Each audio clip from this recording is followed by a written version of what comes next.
Well, hello, everybody. I hope you're all doing fantastically well. It's been a couple of days off, 2 or 3 days off for Conor McGilligan, which doesn't normally happen. I've actually taken a step away from the Leeds United verse, and it's been an absolute pleasure to do so, to be honest with you. I was getting into this realm, Gabe, where me and you are very, very good friends. And I was talking on the daily and just the general friends in around the area. And they were saying, Connor, take a break, get away from it. It's all encompassing. And it does become our lives, doesn't it, mate? But yeah, you're probably a little bit better at it than me at switching off. But Leeds United, we've taken a break, mate. We're sort of about 7 to 8 days into it. How are you finding it? I suppose if I had anything to watch here that was mildly fulfilling, I'd feel better. But I don't. The women's team hasn't played in a while. That's like our go-to here in the United States for good football. Back on top of the world with Emma Hayes. But I mean, what am I supposed to do? Be excited about watching the US men? Awesome. Yeah, they're great. Yeah. What a great way to spend my money. Yeah, awesome. So glad I did that this summer. Well, I went home. I went back to York this weekend, and I thought to myself, it's going to be like a nice little break, But obviously, we've had the post-transfer window chaos. Channel's done all right up until that point. I'll have a little bit of a break. And I sat there with my dad and my brother, and we just got there on Saturday, and we woke up on the morning. We had a coffee each. We sat down in the living room, and then we're like, what now? Yeah, well, I'm glad you had a coffee instead of a yerba mate. I can't really do that in front of my family. They don't really approve. But bring out this massive. So it's not just me. It's not just me that doesn't approve. It's not just you and all the one leaders. It is my family who turn around and say, "Why have you got a vase full of leaves and drinking out of it?" Yeah, so coffee's the only acceptable thing, to be honest. I'm like seeing your dad in my mind with like a totally like dead ass like serious face, be like, what's that? That literally is what he does. He can't understand it. He's like, he's also like, why does it smell of cigars? And I'm like, I know, Dad. I don't know. And because my dad used to smoke, he was just a bit like, I don't think. He's like, stop tempting me with the cigar smoke smell. Yeah. But it's been a bit of a strange one, hasn't it, mate? And we've got another 2 of these to endure as well. I think we've got one in October. We've got one in November. And it kind of breaks up the season a bit, doesn't it, Gabe? You feel like that. It kind of, if any teams, like, we're in kind of momentum, I guess. But do you think the international break came at sort of a good time in terms of getting Leeds fans away from that pressure cooker that was the transfer window?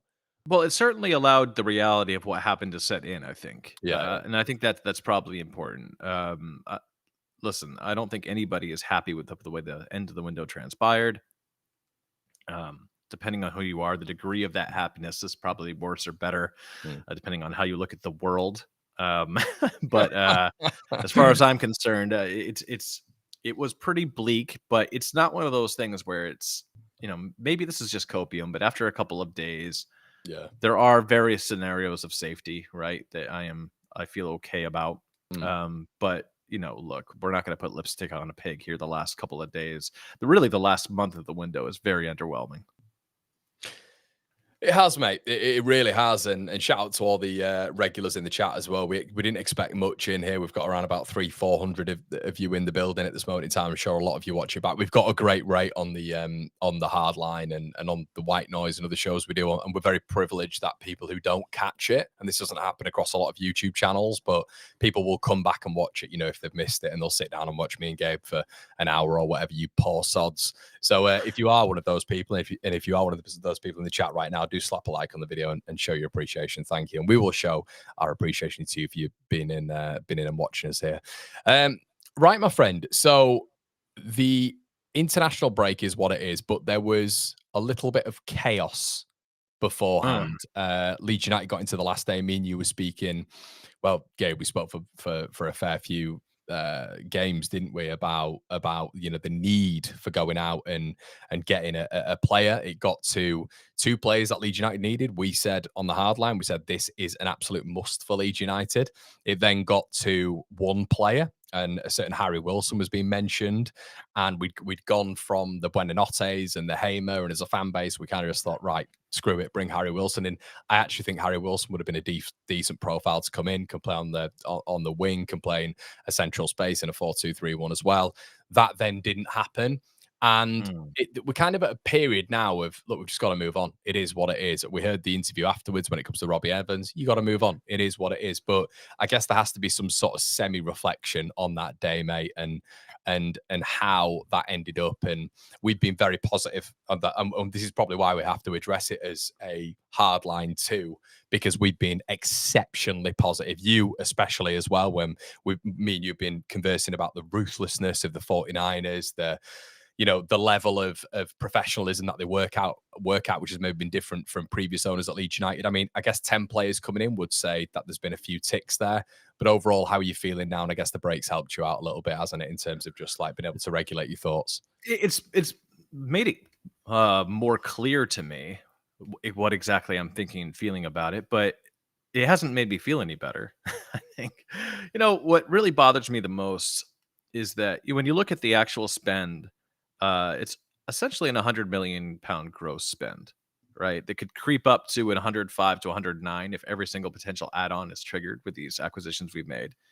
And that's certainly not like a small bit of investment, but for me, if you put this into context with Premier League inflation, just how much money you have to spend now to stay up, there's a reason why maybe some, how do you say, dubious actions have been taken by other clubs in order to maybe risk punishment to stay up, because it's very, very difficult. And on top of that, listen, the 49ers, and this is not in like some rag, I guess it depends on what you think of sports journalism, but it wasn't in some publication that was nonsense. I mean, the YEP picked this up. A number of other sources picked this up.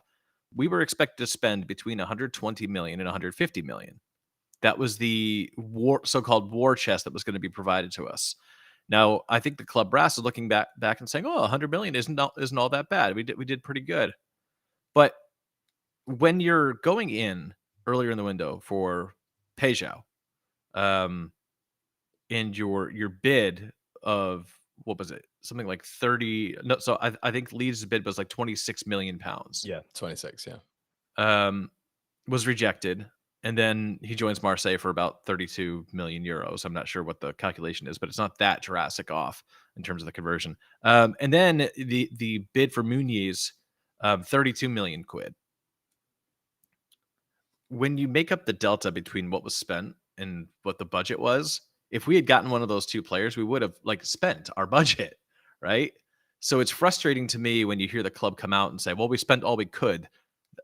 There's a lot of heavy lifting being done by the word "could" there, because they had budgeted more to spend if the reports are to be believed, and there's no reason why they shouldn't.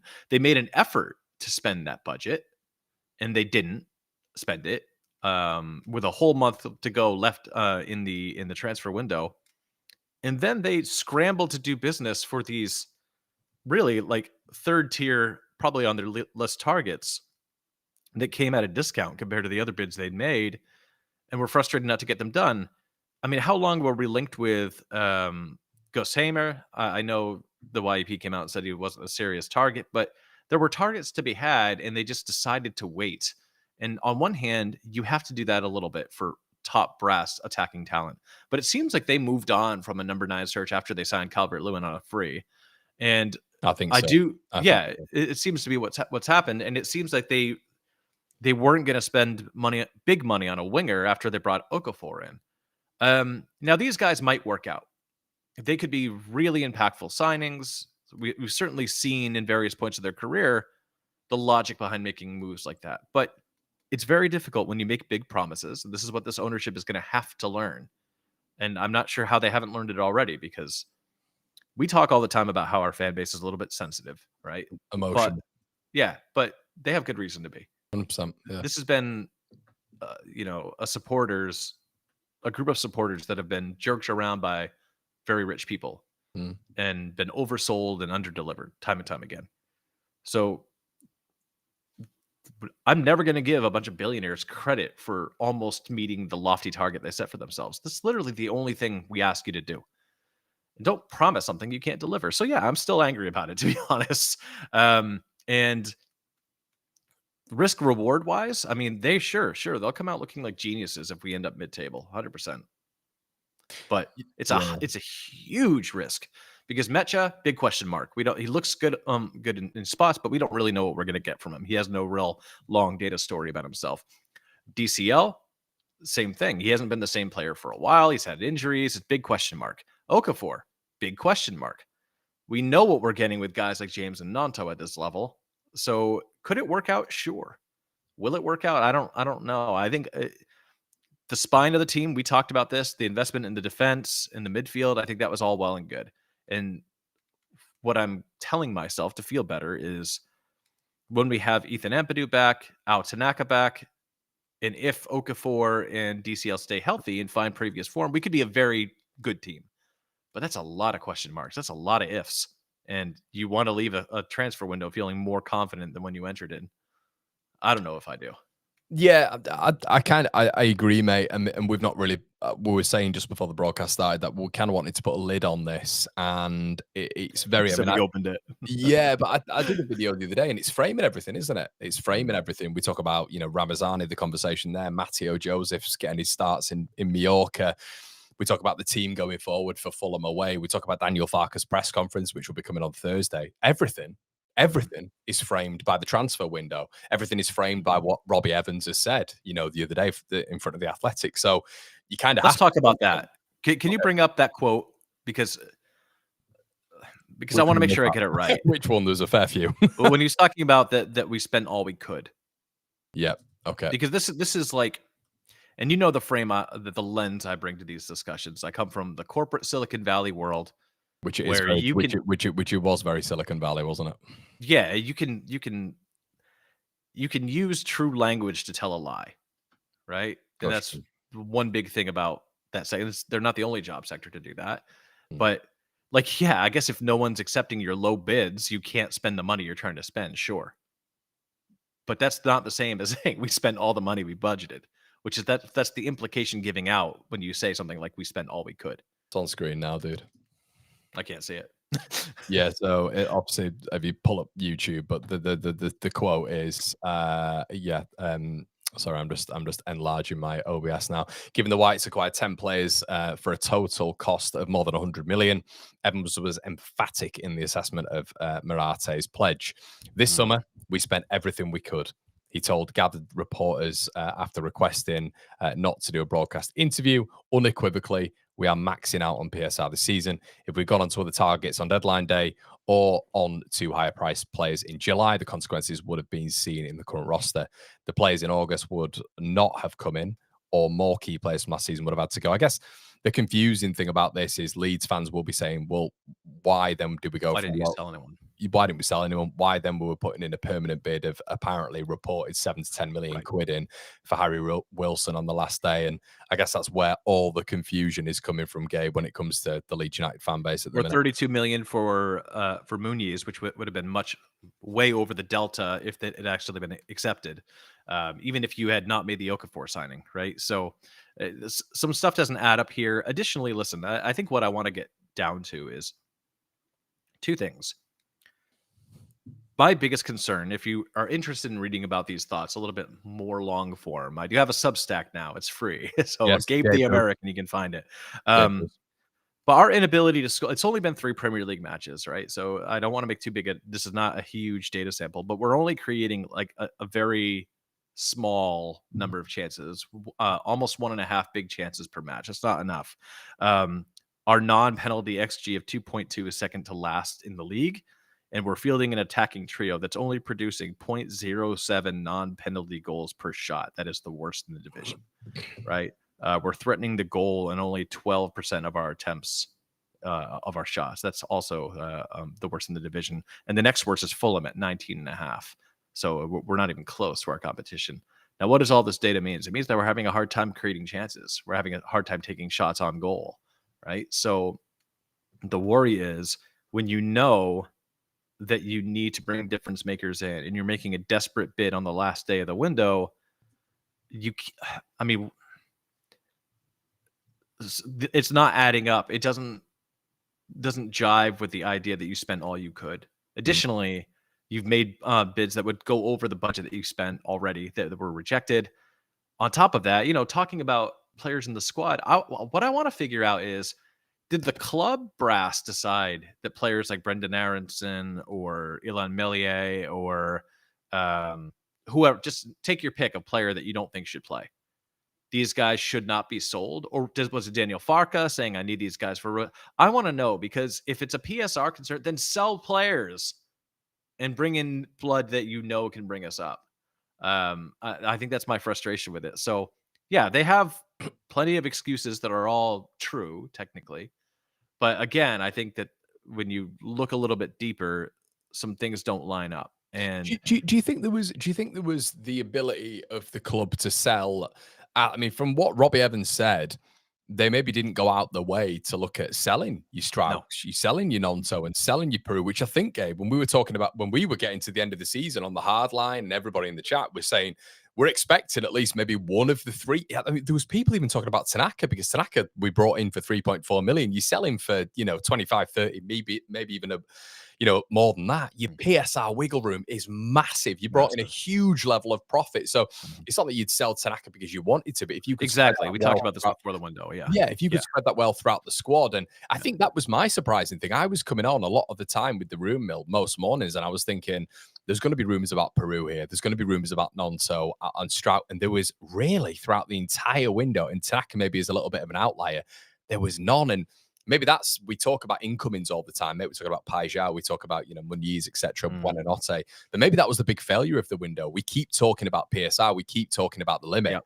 And that's obviously because Leeds weren't able to shift that amount that we thought. I mean, the biggest sale they made was Rasmus Christensen, who's not even a Leeds player anymore, at 4 million. And then Sam Greenwood at 2 million, 3 million quid. It's poor from an outgoing. And Vobert's out on loan again, isn't he? Verb's out on loan again. Yeah, Firpo went for a free, obviously. Yeah. Schmidt out on loan. Yeah. Joseph, Ramazani, both out on loan. Yeah. I think the frustrating thing now, on one hand, I like that for some of the assets that we think might be more improved with more playing time that's hard to find in the Premier League, great. I don't think that out of Max Verber or Schmidt, but I do, you hope that guys like Joseph or Ramazani could be more valuable to the club in one way or another later on. I think what frustrates me, though, is there's two things that have begun to really grind my gears.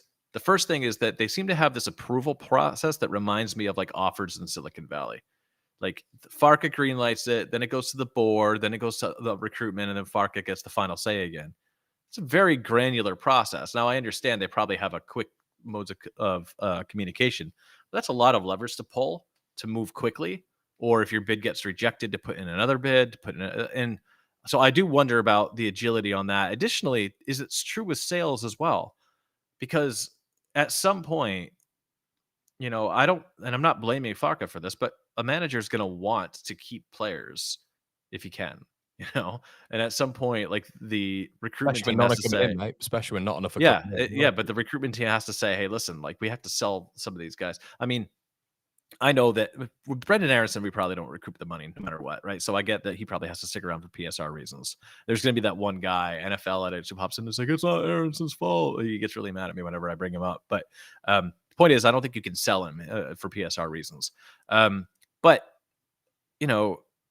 Pirro is a guy that you could sell for profit. 100%. Nanto's certainly a guy you could sell for profit. Dan James's value has never been higher. In terms of the impact he could bring to a championship level club. It's like we've said, his speed is a cheat code in that division. So yeah, I'm a little bit, if you keep complaining about PSR, but I mean, we still have Ilan Melier on the books. And there is, and they seem to be alluding to this, that there's all kinds of really junky contracts that they inherited. Fine. But at some point you have to do big business and stop making excuses. Yeah. Let's get into some of the comments as well. Ryan says most business is done at the end of the window. Ryan also said it's correct. Lucky. It's lucky that we got our business done early in the window. Yeah, a bit contradictory there. I put a poll out a little bit earlier on, Gabe. It's got around about 200 votes. How are we feeling, guys? 39% has said fine now. 61% has said still vexed, Connor. So there we go. So no, I thought it'd be a little bit less, to be honest, Gabe. I thought people would be kind of getting used to it now, but it feels like there's still a large portion of the fan base which is still reeling in it. Really, Tunage says Gabe and Connor being so chill after that disaster of the window, wasn't expecting that. There you go. We've had time. I just don't have the energy to yell and scream about it right now. I think it's what it comes down to. Yeah. Chris is as well. Has Farke had too much say on not selling his favourites like Gruev and Peru? Do you know what, Chris? And then I'll let Gabe speak on this in a second, but I think that's too redundant, mate. I honestly believe it's and I know you're not. Chris has said here as well. He's not Farke bashing. Any good strategists is top down at football level, and if Leeds are ruthless enough, Farke is told what happens when it comes to selling certain players, especially if we're talking about PSR headroom. If Gruev has to be sold so Farke can get Harry Wilson in on loan with an option to buy, I'm sure Farke would get round to that. And it's not just me specifying on Gruev there. If you're talking about Peru and Farke could then get 2 bodies in, I am sure Daniel Farke would then want, the latter option there.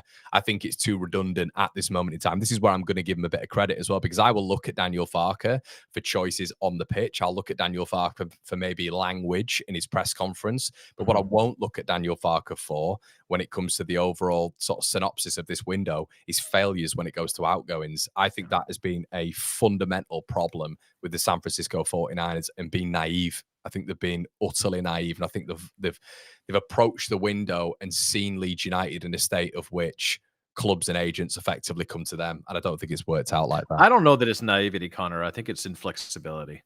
Their internal valuations of players, I think, are unrealistic, and I think that they, especially when you come to Melee, right? I'm looking at Melee and the valuation of putting Melee for a couple of years now. Well, they refuse to flex on them, and when you look at the business they've done, it's been very good business. But we've signed a bunch of really sensible role players, right, at sensible prices.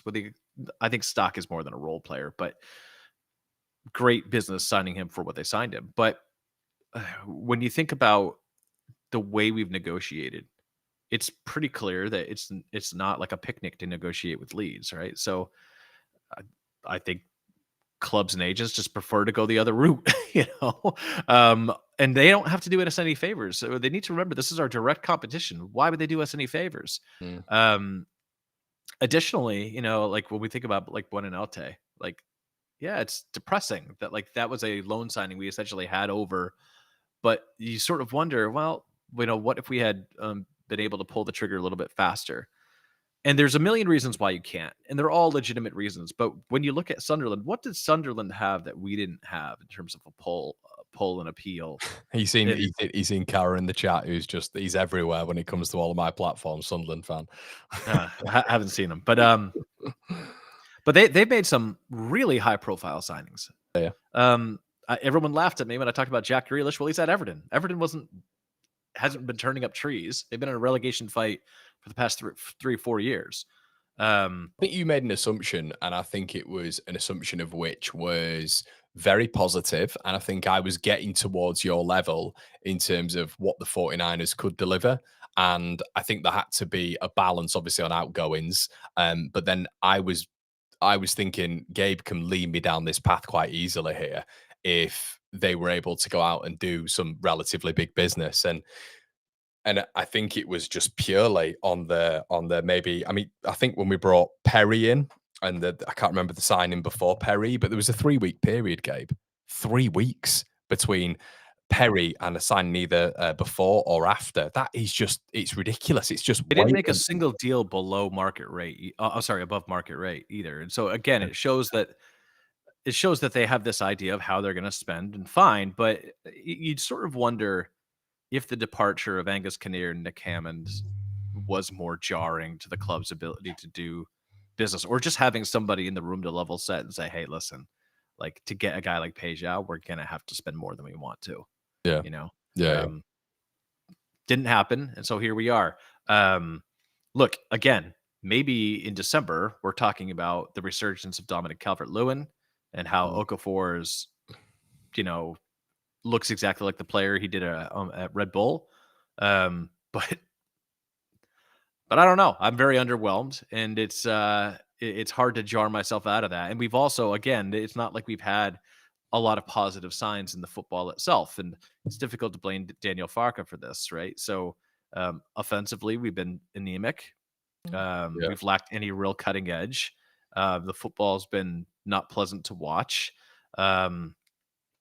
And so, yeah, I'm not super enthused. I'm not going to lie, pretend I am. Especially with Ampadu out the side, especially with Tanaka out of the side.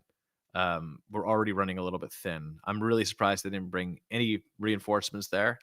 But that tells me it's not just the clubs. It does tell me that, Farke thinks that Gruev can fill that role. And to be fair to him, he played all right in the match right before the break. So we'll have to see what happens. And I'm going to hope for the best. But in terms of what the 49ers could have done and what they did do, that they could have done more because they tried to do more, but they didn't. That wasn't successful, and they failed to do what would have been necessary to upgrade us. They're playing chicken for saving a few quid. And I don't think it's about taking money out of the club. I think it's about just a model they're committed to enacting. Well, John's on the other side of the coin. I think the meltdown has been way over the top. Yeah, it's an interesting one. I think it was. Let's put the lid on it right now, and we'll move on. But I think it's maybe the promises. What as a fan exactly that. And Leeds fans remember as they should rightly do with the money that they spend on the club completely. When Can you say the North remembers in a northern accent? Can you say that? Yeah, the North remembers.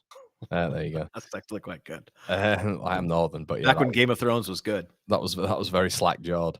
But yeah, I think it's one of those where you are promised, and when your manager says a certain thing, and then your owners don't deliver on the last day, and then they're scrambling around for 3 signings, and it's been publicised that they're scrambling around for 3 signings after we'd been told throughout the window, or we were led to believe that the 49ers were shrewd businessmen who are aggressive, ruthless, do contracts in the sleep, all this sort of stuff, and then suddenly it looks like we're being run like a Rad Rizani ownership, which I think was why we're all kind of looking at it and thinking, I cannot believe it's ended like that. So I think that's extreme. I think that articulation is extreme. Like, it's extreme about it. Radrazani would not have paid the money we paid for like a Biol or but stock. They would have stupidly overpaid. Yeah, but I'm not. I'm saying the context of what I meant by that was they were scrambling around on the last day, and it felt unprepared. It felt unorganized. It felt like that we didn't have a plan effectively. And you're looking for 3 players on the last day because you've not been able to do it in the past 4 months. That's what it looked like. So yeah. I don't know that any other club is in a different position, though. Like that they're making a bunch of business was done at the last minute. I think there's a lot of business done on the last day, to be fair. Yeah, and it always happens. So I don't think that's unique. And I don't think that's like a Rod Razani thing. But I do think that the over promising and under delivering is something that the ownership needs to learn immediately. Is not going to fly, and it shouldn't fly. I'm not saying that. And I'm never going to be look, like you can be optimistic about your new ownership, but we are going to, and I'm going to side with the fans every single time over a group of billionaires we'll never meet. Yeah, cool. Cara says, "Oi, Connor, mind the gap. Sunderland staying up." Cara then says, "Tiny club Leeds haven't got the Sunderland pull." Cara, you were being great. There's been a good relationship over here with Sunderland and Leeds. So I don't know what's Cara. What I'll say about Sunderland. That triggered him. Well done, Cara. What I'll say about Sunderland is Cara's done a good job. It's a different type of pressure. And some may say it's a little bit more, of course, playing the teams who maybe you're expected to beat this season. I'm interested to see Sunderland against maybe the better teams. And if they can cope with that, fantastic. I want to see Sunderland with this busy schedule that they've got in November, December, January. Let's wait and see there. Let's wait and see the AFCON players. Leeds United right now are in a stage of which, believe it or not, when it comes to a point status, we can look at the squad. We can look at what we've done in this window, and we can be not dissatisfied is probably the right word. We've done good business, but not good enough. I would say Sunderland have probably done better business. But when you look at Arsenal, Everton, and Newcastle, 4 points out of 9 in those games is very impressive for me. Very impressive. And arguably more impressive, here we go, than 6 points out of 9 out of West Ham, Brentford, and Burnley. arguably. I mean, it's only 2 points off, and I think we've played 3 much better teams. So we'll wait and see. I don't think you can judge right yet. I think we'll have to wait and see a little bit further on down the line how both teams are doing. But Jimmy says Buonanotte went to CFC Chelsea for Champions League. Barbaric. I know. Yeah, but he's not in the Champions League team sheet, so he's not there yet. Jimmy says Buonanotte genuinely thought he might be part of the Champions League squad. I know it's embarrassing, really. I feel like we'll be fine. I think there's it could be fine. I'm more concerned because Ampadu and Tanaka are hurt to start the season. Yeah, that's tough. And I'm also. Will that come back around? It'll come back around, won't it? Well, I mean, we'll see. We've had a couple of instances where Ampadu's picked up a knock and it's taken him more than a couple weeks to get fine form again. I think sometimes it comes back a little bit too early. Still plays a little bit hurt, but yeah, he does. He does. Yeah, but I appreciate the effort put in. I think my concern here is that everyone's doing this thing where they're like, oh, if we got 10 wins, we're staying up no matter what, and I don't know that that's true. On top of that, because again, the Premier League does get harder every year with the financial constraints and the differences in the financial ecosystem. The second thing for me that just really concerns me is that I just don't know where the goals are going to come from. Yeah. Right. And when that's what I can't get over, dude. I just can't get over that. That's the thing which is crippling me at the minute when it comes. When I look at the table, Connor, the last time we were in the Premier League, we drew our first match, we won 2 of our first 3. We had 7 points and we were like in the top 3. So I think you don't want to get too excited one way or another because we all know how that season ended. But it's been difficult to see a lot of silver linings. We played an Everton team that hadn't put it together yet. We played an Arsenal team that beat the brakes off us. And then we, managed a decent result, but I'm going to have to see something different. I want to see. What do you want to see? I want to see DCL firing. I want to see Okafor out aggressive and looking dangerous. I want to see some attacking play from the wingers that is actually decisive, quick, and fluid. I want to see the spine of the team continue to reinforce, and I want to see a little bit improved distribution from Perry. That's what I want to see. Yeah, it's kind of one of those where you're looking at the level of Premier League as well. And we've had to improve in a hell of a lot of facets. Do you see this window at all, Gabe, being one of which you can look back with a positive light as well? Do you think there's been enforcement in the right area? Yeah.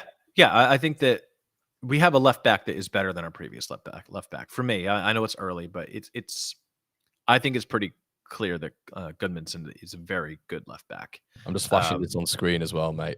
We have it's interesting when it comes to transfer spending in summer 2025. Believe it or not, Leeds are 1, 2, 3, 4, 5, 6. Leeds are 7th when it comes to net spend, 103 million spent.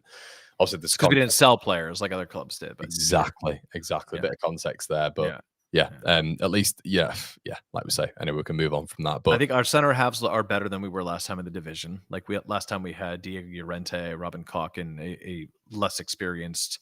I guess Pascal was playing more left back, wasn't he? But when he did play center half, it wasn't great. Liam Cooper, the wheels were falling off. So this group looks better. I think our right back continues to look like a position of strength. I think our ceiling I think he's been the best player. I think he's been excellent. I think he's been that good. Yeah. I think our midfield core, now they're not healthy right now, but a midfield of Stock, Tanaka, Ampadu, Longstaff, and Gurav is better than a midfield of Rocca, Adams, McKennie, and who else was playing? Greenwood? I don't remember. Yeah. So that's reasons for, I guess, feeling good. And to be honest, we have a goalkeeper that can stop shots. Yeah.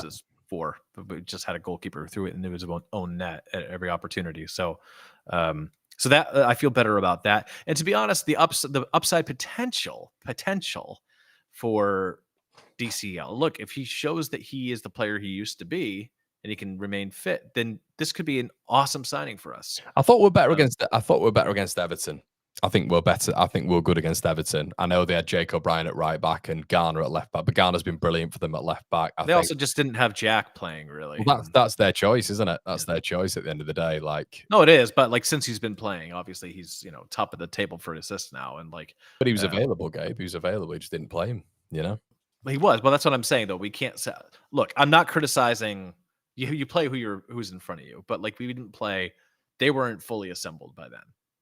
It reminds me of like the first couple of weeks under Farka when we went down. Like we had guys playing that wouldn't play. I don't disagree with you. I think it's one of those where you've just got to take these three and move on. I think Farka. Yeah, I do. There's been learnings here, hasn't there? I think the Everton game was very decent because Farka really can't point at anything barring recruitment because it just looked like in that game we were just so light up top.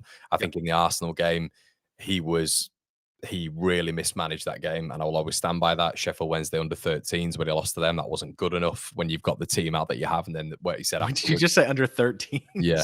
When he said when he turned around afterwards and said, "Oh yeah, we used rotation too." It's like, really, you're doing this, are you? But then you have to say against Newcastle, we were going a little bit more long, we were going a little bit more direct, we were a lot more physical. It felt like it feels like, Gabe, the home form it's good to see at Premier League level because we remember at the end, dude, when we were under. I mean, it can be from Bielsa. It can be all the way till we got relegated. We were an absolute sieve at home. Everything went through us. It was embarrassingly bad. It was porous. We were terrible at home. And at least what you're seeing right now is a little bit of a sort of resurgent Leeds United. Ellen Road against two big teams as well in this division. I think that's probably the positive thing. No goals conceded either at Ellen Road, which is big. I'm too scarred by the Chelsea experience of the last time we were in the Premier League when we beat Chelsea 3-0 at home. I thought we were on our way. And then September was a very bad month for us. So when we look at the fixtures, we have Fulham, Wolves, and Bournemouth. For me, if I'm going to have confidence that we're going to go up this season, you have to win 2 of those games. I know that sounds like a lot. We're going to go up. I'm sorry, not to stay up. We're not going to go down is what I mean to say. You have to win 2 of those games. And I know that sounds like a tall order, but if you can't beat Fulham, Wolves, or Bournemouth at home, I know they're not all home games, but you know what I'm saying. We're not going to stay up. Like you have to get points from some of those games, right?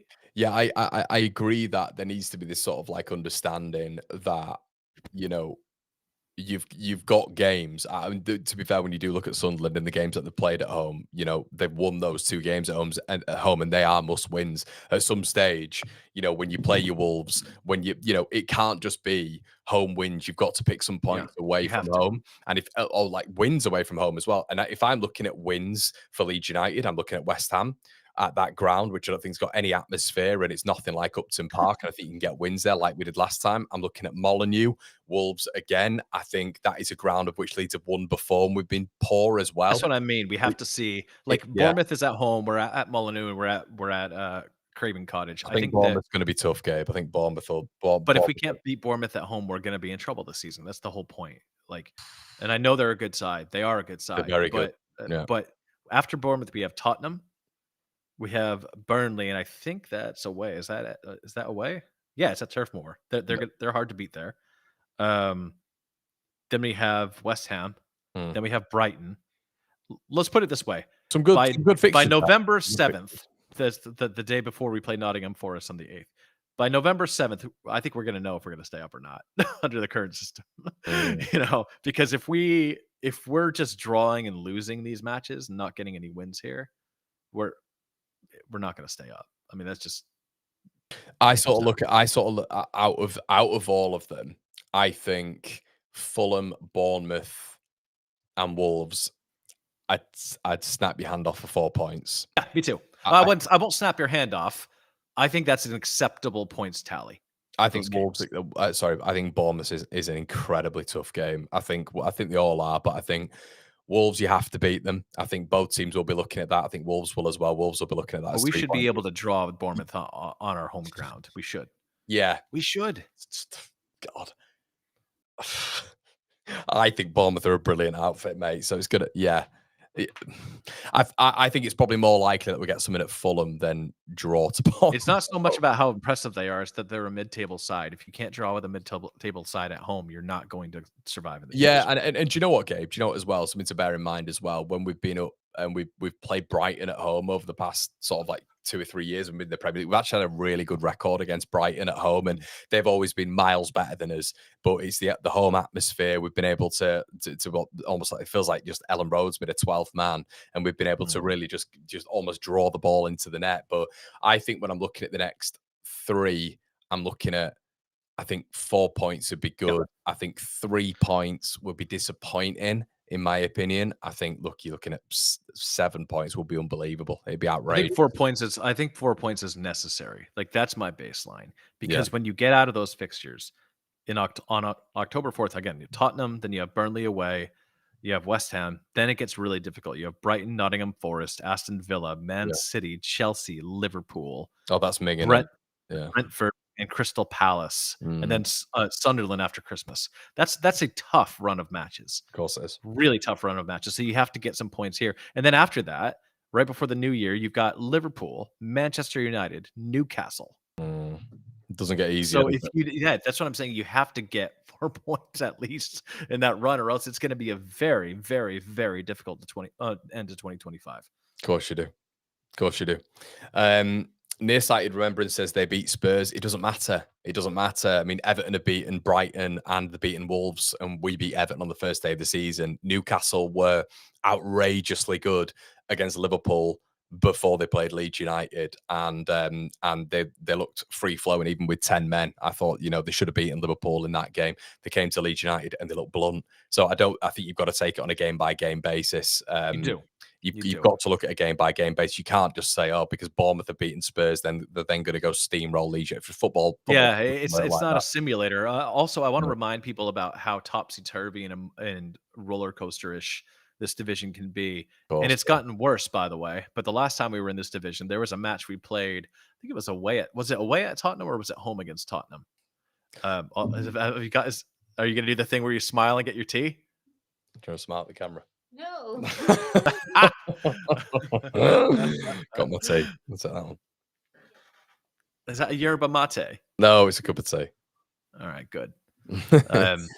But if you remember that there were a couple of instances where we were up in that match and looked like we were on our way to a massive upset, and then we just conceded a load of goals at the end and lost the match. So like things are going to happen in this division that are unpredictable, and we need to be one of those teams of unpredictability. If we just produced the results that people would expect, then we're not going to stay up.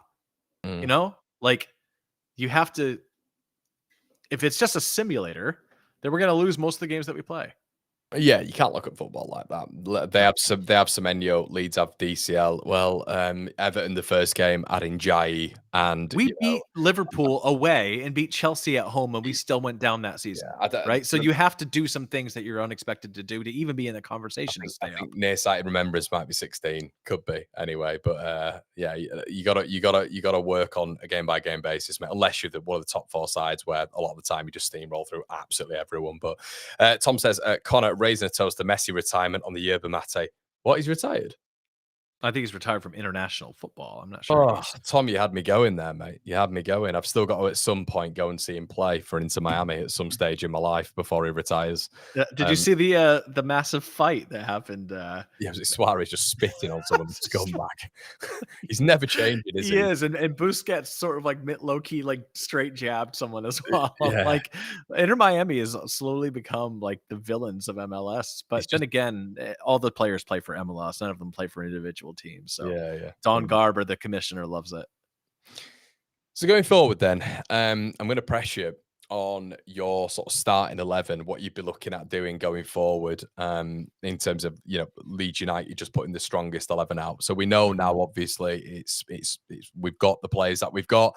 No more outgoings, no more incomings. In terms of formation wise, what would you like to see? And do you think it's going to be effective enough to keep Leeds United in the Premier League? Assuming everyone's healthy. Assuming everyone's healthy, okay. yeah. So we'll fast forward to November. I want to see DCL up top, Okafor on the left, Dan James on the right. Oh, Bubnonso. Yeah. Yeah. Not for me. I mean, they've both been equally poor this season. At least Dan James is faster. You can say Nanto's looked a little bit better, but it's been like by that much. James has been awful. James has been. Nanto has been bad. So like it's again. No, hang on. You made this whole argument last season that he needed to be on the left. He's been put on the left, and he looks bad. Yeah, but what I've said in pre-season as well is I didn't expect the movement that we've seen and the combination play that we've seen between him and Bogle are brilliant.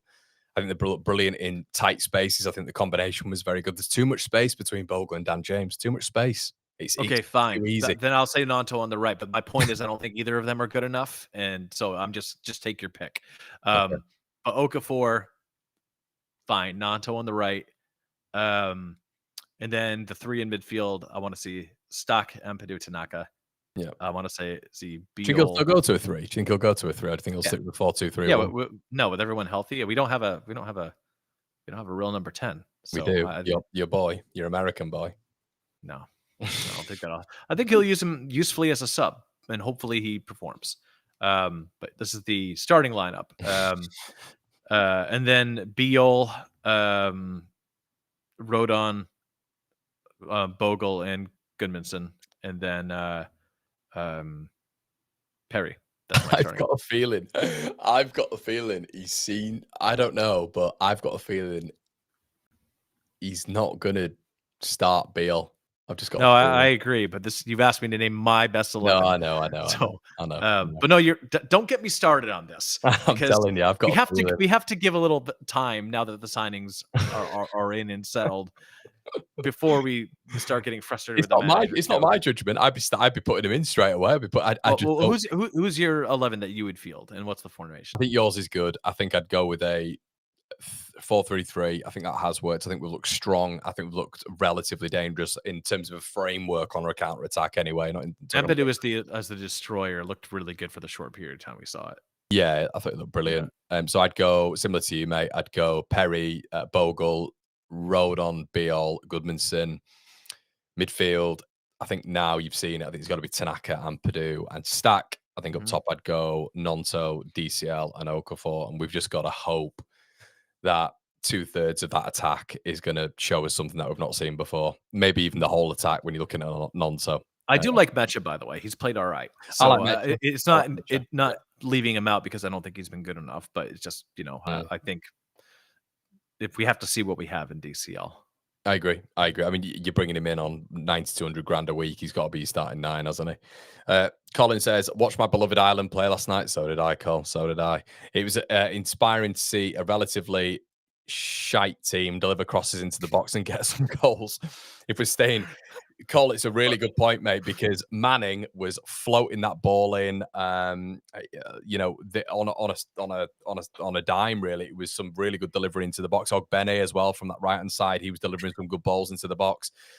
Gabe, are we ever going to see Anton Stack off set pieces this season? What are your thoughts? Don't get me started. Yeah, we better.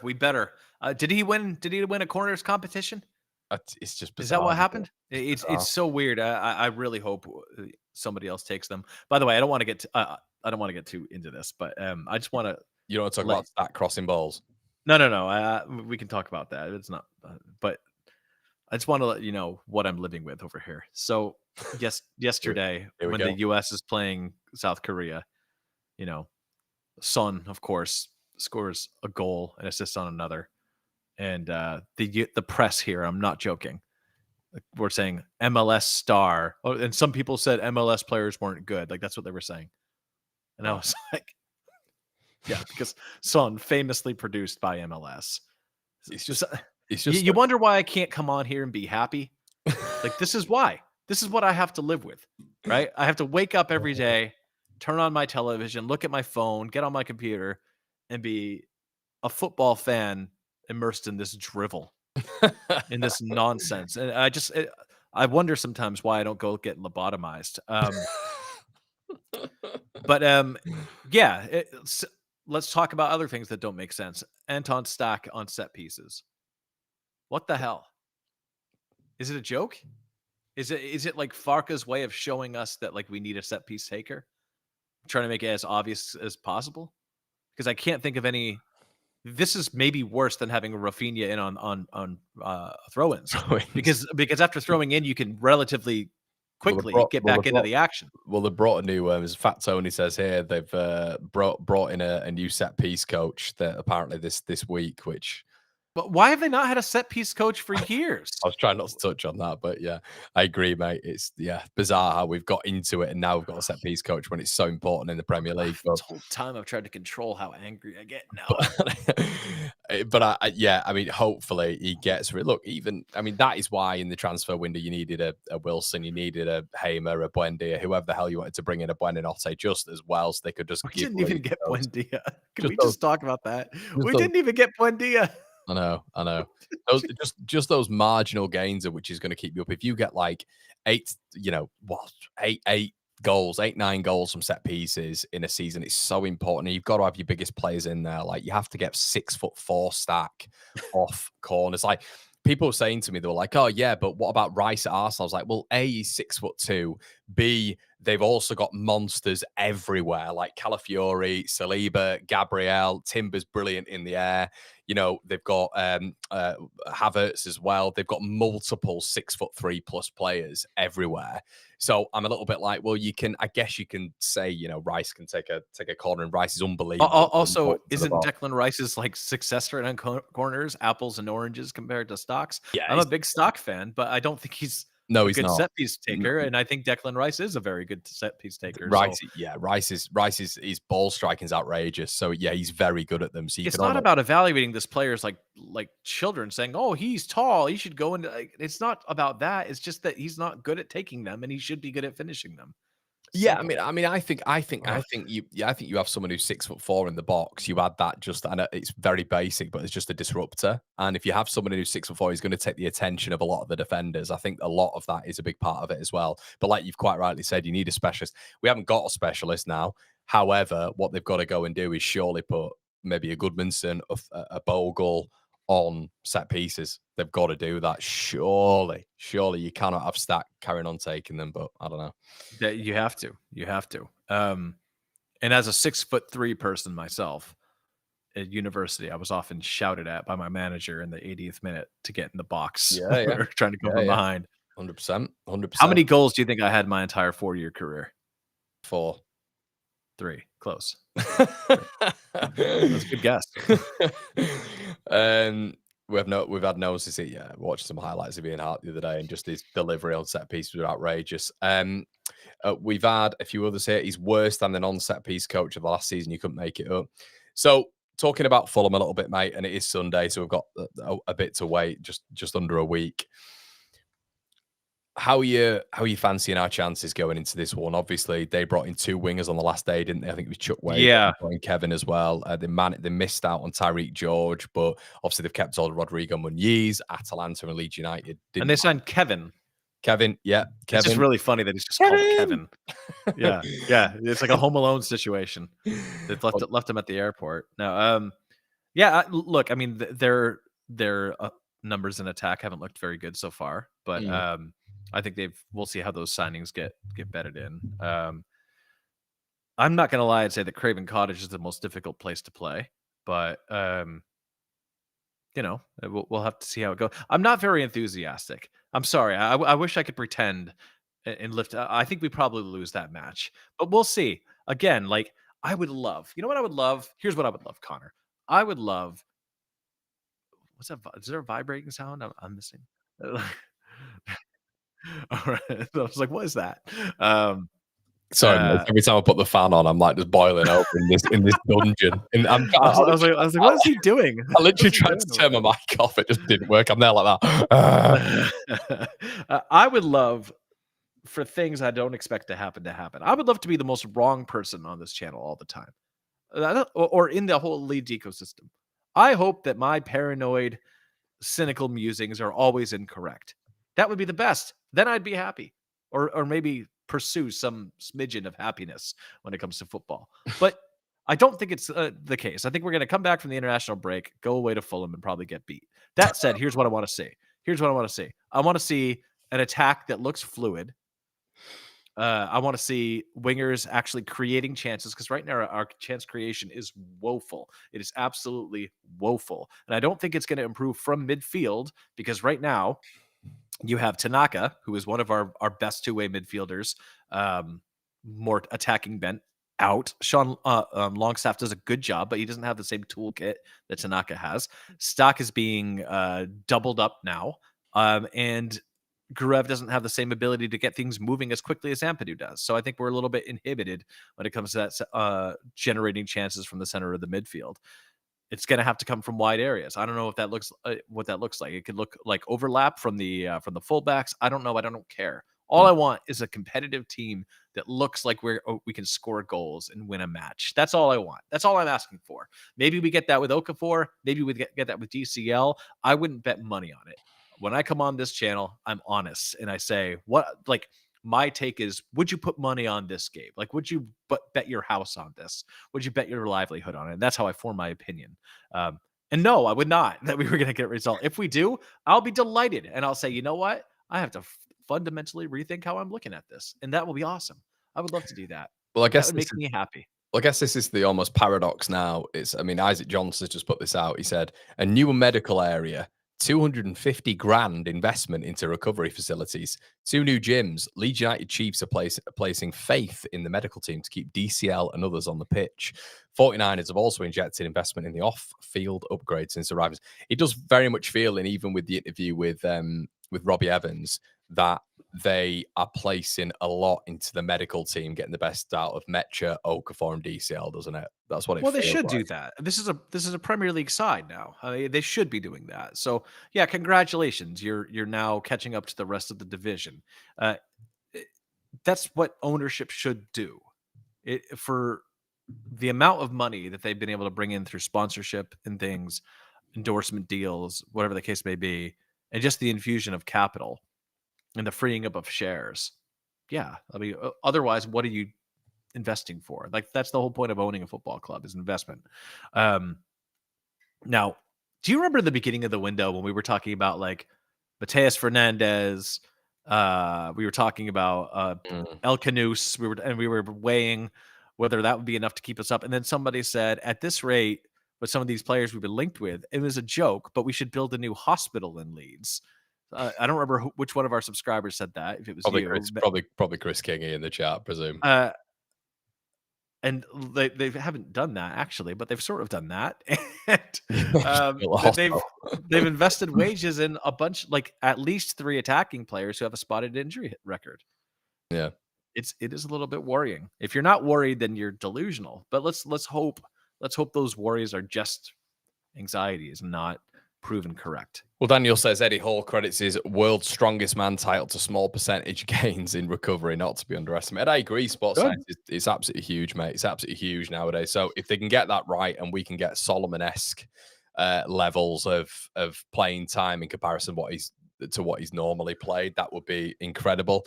You are hedging your bets on 3 players there who've got, very, long absences from first team football. But if they hedge the bets and they're able to get it right, brilliant. Absolutely brilliant. So fitness levels under Bielsa were part of what made the football so compelling. Right? But it was also what attributed to the whole team at points been out on the treatment table.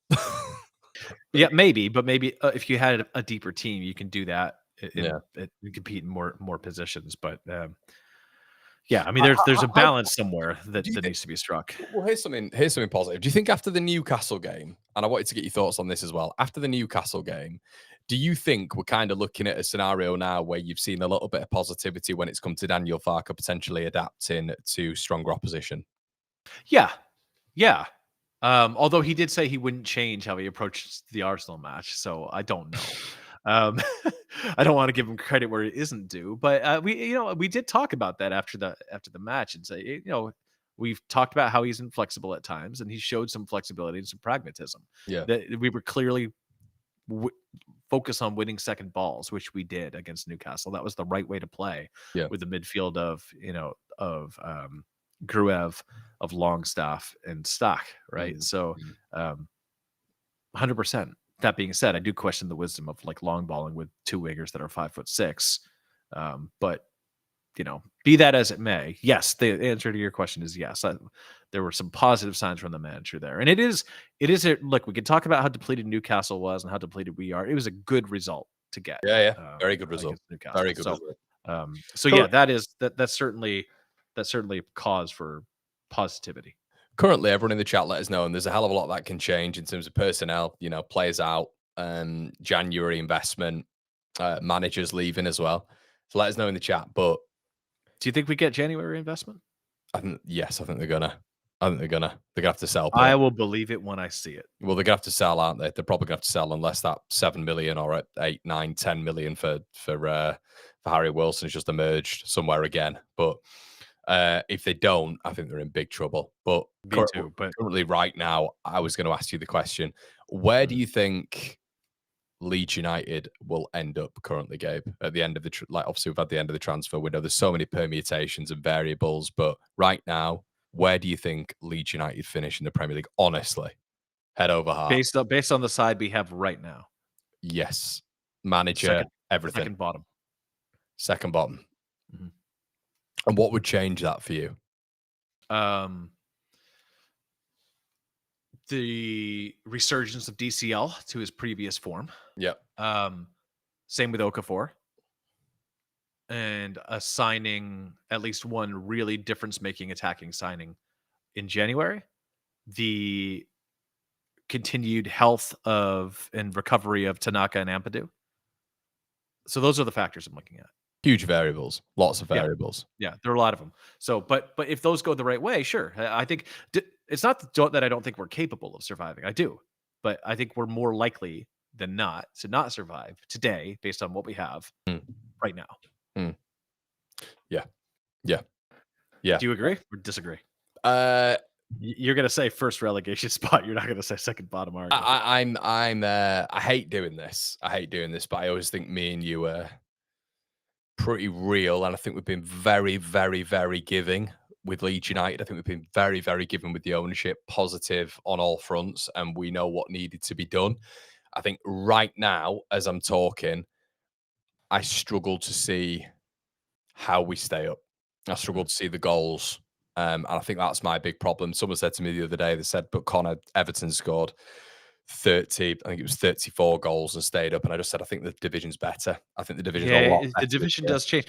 These kind of arguments, I understand why people It's hard. It's a very hard argument to have, of course. And people are going to switch off. They're going to be like, oh, you negative git. And I completely understand that, but it's a conversation, isn't it? And people they'll be like, oh, Connor, I don't want to hear this now. It's the international break. I'm getting earache from the wife. And you're telling me Leeds are going to get relegated. But I think it's one of those where I know they can change it. They can change this. This isn't a thing that's set in stone. We are not saying they are going to get relegated. We're just saying that if someone, I'll do the American thing. If you pointed a gun to my head. You said, you have to give your best approximation based on what you think is most likely to happen based on this group if nothing changes. Of course. That's what I would say. And Mike Cat, I hope you're right, mate. We hope you're right. Maybe we should talk about how they can survive. Yeah, how do you think they can survive? You go first. How do you think they can survive? I think Leeds United can survive by keeping a real disciplined structure, home and away. I think Daniel Farke, if he is disciplined and pragmatic and becomes effectively a defensive coach who can somehow muster an elevated level from some of our attacking bodies in the final third. I think if we get form from DCL and relative form from Mecha, I'm not talking 10, 15 goals from Mecha. I'm talking if he's a second striker, if he can get 5, 6 goals, if DCL can hit plus 10. If we can, Gabe, I know you've had problems with Nonto, and I completely agree with you. You are not wrong with Willie Nonto. They're personal. Like I've had not personal, of course. But I think Gabe, you've had a fight with Willie Nonto. No. Happy about the way he left you, and that's okay. I think Leeds United. I think everything has to go at least 8 out of 10 in terms of perfection this season, maybe even 9 out of 10 in terms of perfection when it comes to injuries, managerial strategy, when it comes to in-game substitutions, when it comes to pragmatism, when it comes to, selection at the very beginning of the game, getting players motivated, the right mentality. All of those have got to go nigh on perfect because of what we've been dealt in this window when it comes to the attacking third, that some of the attacking players have got to have very, very good embers of their career. I think Noah Okafor has to be one of the starlets this season of Leeds United. I think he's got to stay injury free, and I think you've got to get to January with a decent bill of health, barring one or two non-key players, and then you've got to sell and primarily invest. You've got to go out and get if you don't want to get a Gus Hamer, don't get a Gus Hamer, but Gus Hamer I think is there to be got in January, especially with his ironing down of his contract, and presumably Sheffield United did want to get rid of him at a stage this window, but Leeds just didn't press the button. If Leeds can go and do that, brilliant, and sell a player on top of that, whatever. Get that done now so that we go into January and that's in the works, and then have a strong end to the season, because we have got some good fixtures towards the end of the season. But I think, Gabe, I'm sorry, mate, I'm waffling, but I've not thought about this really. But I think we've got to have pretty much 8, 9, 10 out of 10 things go absolutely perfect for us now to stay in the division. Does that all sound fair? DCL needs to give us over 12 goals. Somebody else needs to give us around 10. I don't care who it is, but you need to have that production. It's probably going to be Okafor. I can't see it being Dan James or Nanto, but happy to be proven wrong. We have to, I think if we start improving on set pieces, and actually getting some goals from set pieces, great. Yep. That's another positive indicator. Good we point. have to continue to be difficult to break down. And difficult to push around. We absolutely cannot be in matches where we're giving up goals early and chasing the game. This team is not designed for it. It's not built for it. We won't be able to win that way, or survive that way. Never mind win. So I think that a positive thing under Farke is that we don't tend to leak a lot of goals. Arsenal match notwithstanding.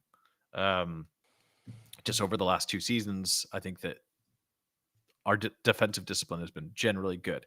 Now, in that context, we've had Ethan Ampadu covering there in the holding midfield spot. And I think that he is, of the holdouts last season, the only one suitable to be a true number 6 in the team that we have. Like, Stock can do it, but you're wasting his other abilities, right? And it's pretty clear that Farke's not going to do that. He's going to go with Gruev. He's proven that now. That is a cause of concern for me, but whatever. It is what it is. I'm not going to harp on that. But yeah, it's all the things we listed, right? We need better health. We need these guys to rediscover the form before they had injury issues. And I think that we need something to shift in the club, whether it be recruitment, understanding that, hey, this isn't a good enough attacking core. Let's sell some players in January and bring somebody in. I haven't seen any evidence that they'll do that. Interesting. The bookies across the board when it comes to Leeds haven't got us going down, which is pretty interesting. Yeah, which is good. Which is quite interesting. They've got Burnley going down, Wolves and Sunderland, Leeds getting out of it. So it could just be that they want a whole bunch of people to bet on Leeds staying up and be like, but I don't, bookies famously trustworthy predictors of the future. You see Leeds finishing. I mean, you're going to say no to this, but some worldly scenario where we finish above 15th. And the only reason it depends. I guess there are scenarios where you have West Ham with 2 season-ending injuries, and West Ham lose Bowen and Paqueta to injury. You could have a situation where AFCON really absolutely kills Sunderland, and they have a bunch of players coming back injured and they can't get it together. You could have Burnley just not even able to protect their home ground. You could have Brentford completely, totally collapsing after their departures. You could have a blow up with Silva at Fulham, who hasn't seemed very happy. You could have a very mixed season from Nottingham Forest that allows some other teams to win, other teams to lose in their fixtures against them. So there are all kinds of variables. Gabe, so when I say that I'm predicting us to go, it's like gun to your head. You have to say one way or the other. I'm not saying we're absolutely going down that there's no pathway for us to stay up. I'm not. Because there are plenty of pathways for us to stay up, and 100%. they're not unrealistic. But I would say of all those scenarios, I would put a little bit more weight into the I think it's possibility. the best season right now to catch them. I think it's the best season right now. I think there are teams in transition. I think Wolves are, especially with Cunha, Aït-Nouri, and I think with Vitor Pereira's plans and how they've looked so far this season, I think in stages they've looked good. I thought in the City game they looked better than people actually thought. But I think X factor wise they're lacking quite a bit. I think Wolves are gonna be vulnerable.